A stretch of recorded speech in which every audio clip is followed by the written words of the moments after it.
I hate starting a show with bad news. I hate it because baseball is such a wonderful sport. It takes us away from all the stuff that frustrates us in life, right? But Sam Blum with this breaking news, Mike Trout is out for the season. According to GM Perry Manassian, he suffered another meniscus tear. That's the worst part of it. Out for the season's one thing, but the tear is another. Go ahead, read this. This from Mike Trout. Since my initial surgery on May 3rd to repair my meniscus, my rehabilitation proved longer and more difficult than anticipated. After months of hard work, I was devastated yesterday when an MRI showed a tear in my meniscus that will require surgery again, ending my hopes of returning this season. Playing and competing is a huge part of my life. This is equally as heartbreaking and frustrating for me as it is for you, the fans. I understand that I may have disappointed many, but believe me, I will do everything I can to come back even stronger. I will continue to help my team and teammates from the dugout as we press forward into the second half of the season. Thank you for your support. That is Mike Trout putting it out there on social media. First off, Greg, he didn't have to apologize to anybody. That was an apology from Mike. I'm disappointing fans. Look, Mike, injuries are part of the game. They're part of sports. But the class person that he is, the type of guy he is, he doesn't need to apologize. We just want him to get better. Yeah, I think what stood out to me was the very last paragraph that you read, the fact that he's still saying, I'm going to be there. I'm still going to be in there in the dugout. I think that is a message to send out to everybody. I'm still here supporting my guys. A lot of guys, you're out for the season, you'll see those guys take it to the crib. They'll take it to the house, and they'll just dip out for the rest of the season. Trouty wanted to come back on the field. It's been unfortunate that two major injuries have taken him off for extended periods of time. You had the calf injury, and that he lost a whole lot of time on. And then now this knee injuries ended up taking his entire season. It's really unfortunate for one of the best players in the game. Rookie of the year when he broke in, a three-time MVP, finished second a couple times. This was a player of a generation. Highest OPS plus since 1947. Look at the company he's keeping. Ted Williams, Barry Bonds, Mickey Mantle. But we haven't seen the best player in baseball, which is how he was defined, play a full season in a long time. I mean, take a look. 4 years. 2021, he played 36 games. Then 119 games, he had 40 bombs. Prorate that, he had a 50-homer pace that season. But in 2023, 82 games, and then this season, he didn't even reach 30 games. And if you think about it, 2020, he played 53 games in the COVID season. So it's been 5 years since we've seen the full complement of Mike Trout. Will we ever see the full complement of Mike Trout again?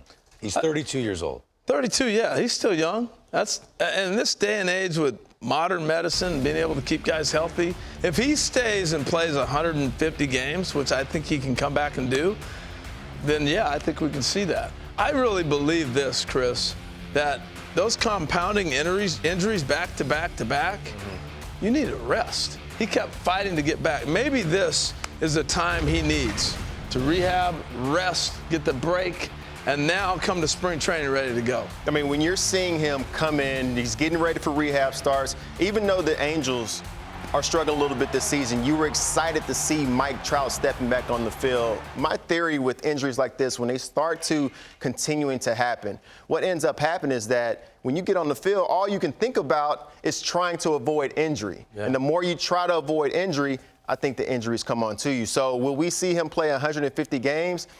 Without moving to DH, I don't know if we will see that. I was just about to ask you that. But if there's somebody who can do it, it is Trout. He's going to do everything in his ability. This is not a want thing. He's going to do everything he physically can do to go out there and be ready to play 150 games. But it's just hard to do once you have this many injuries start to stick on you because your body's always changing and always trying to keep up. So let me ask you a baseball question. DH is one thing, but he's still got left field as an option. And he's still got right field as an option. They got the big wall in right field in Anaheim, and also he can play left field. So to me, you played all of them. Right. Is that a chance to not have as much wear and tear, or is it wear and tear regardless? I think it depends on the stadium. If you're playing left field in Fenway, I think that is a break on your body. If you're playing left field in Los Angeles with the Angels, I don't think that's saving your body that much. It's still a big part. Just like if you're playing right field in Fenway, it's still a big yard and you're still moving around a lot. So if they moved him to right in Anaheim. Right field in Anaheim, I think, would be the next move. I think the center field days potentially may be gone. See, we're watching Shohei Ohtani compete for an MVP as a DH. Marcell Ozuna is probably in the number 2 spot in the National League for MVP as a DH. Mike Trout is so important to that organization because of his bat. Yep. I don't see with the same knee, the same injury, why would you ever have him wear a glove again? It's up to him. He has to accept it. It's one thing to say, hey, you're going to DH, and he's not ready for it, you will not get the production. But if those guys you mentioned, Ohtani and Ozuna, Reggie Jackson, we can go through the history. You get to a point where it's like, okay, I accept this is my role. JD Martinez understands I'm a DH. When you get to that point, then you'll be productive. But if you don't fully engage and still think I can play left field. Second meniscus, this is the time to fully engage. Right? And but we're at Greg, that. I get it. But that's going to come down to Mike Trout saying, okay, I accept it. If I went and played the big leagues right now, I still wouldn't want to be a utility man. I play every day. That's just, it comes down to that mindset of that individual. What makes the decision harder for Mike Trout is that he would be the most athletic DH outside of Shohei Ohtani, because when he's DHing, he's still going to be able to outrun everybody out there on the field. He still has the athleticism.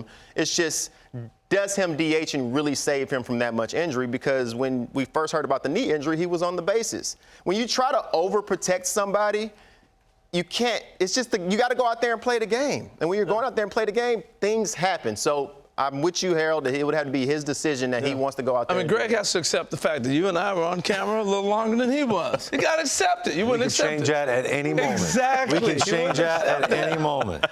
I just think the Angels have no chance of turning this around unless Mike Trout is hitting 150 games a year. They have no shot at turning this organization around. That's how important he is to that team.